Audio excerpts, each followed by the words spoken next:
Today, I'm gonna walk you through how to make a matcha latte. First off, I'll walk you through what you need.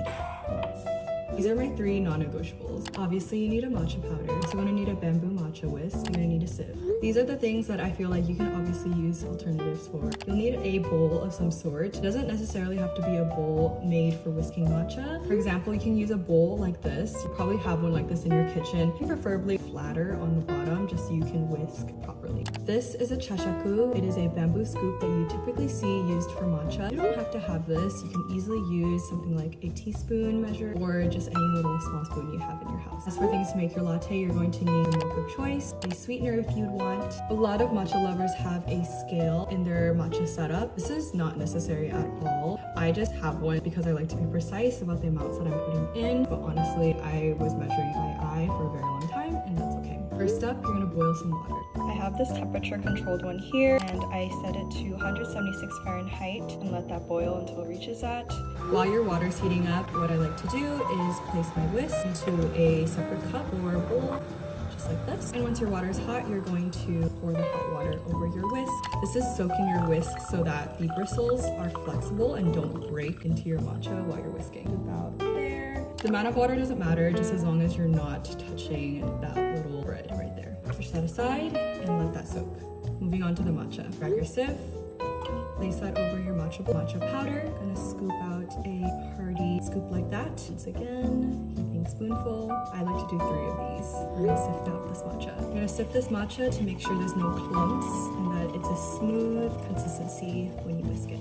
Once all the matcha sifted through, place these aside. I like to do all of this while the water is boiling so that I don't have to really wait for it. Now you're gonna add your water. I eyeball it. I use about 75 grams to 80 grams of water, which is about 5 to 6 tablespoons.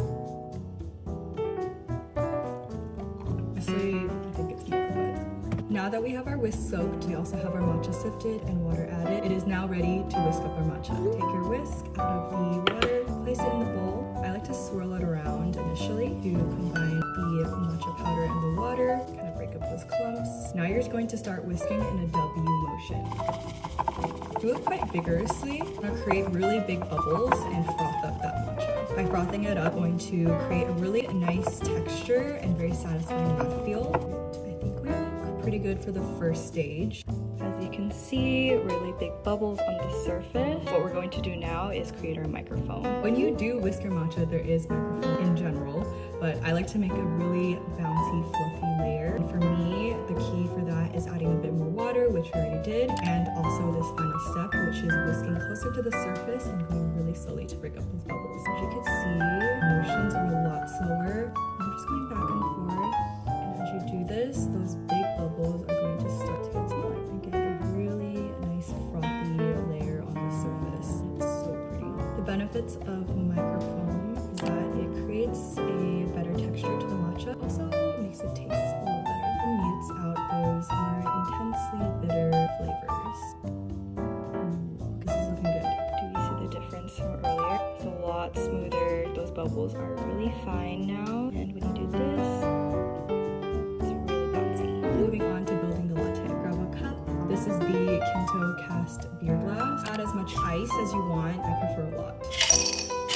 Now I'm gonna add in my sweetener. I'm using agave today, but I also like maple syrup, simple syrup. I like to do 6 grams of sweetener, which is equivalent to 1 teaspoon.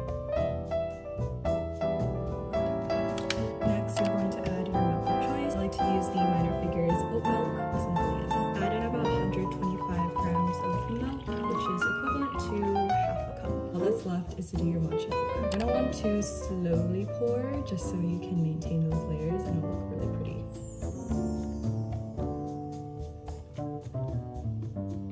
That looks good. Add a little bit extra water or milk. Swirl that around in your matcha bowl. Don't let any go to waste.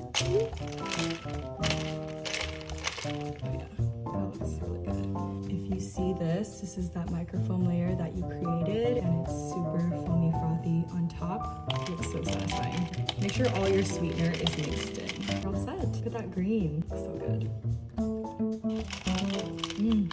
I hope that was helpful. This is a really in-depth tutorial on how to make make a matcha latte. Let me know if you try this out, and I really hope that you get a chance to try matcha. It is so delicious, and it's a great option to get a little caffeine and also just to enjoy a little treat for yourself. I just personally really love the process of preparing a matcha. There's something so peaceful about the ritual of making matcha, and I just personally love doing it every single day. Let me know if you have any questions. This can be a really multi-step operation, but once you get it down, it's super easy and it's so fun to do. All right, I'll see you guys soon.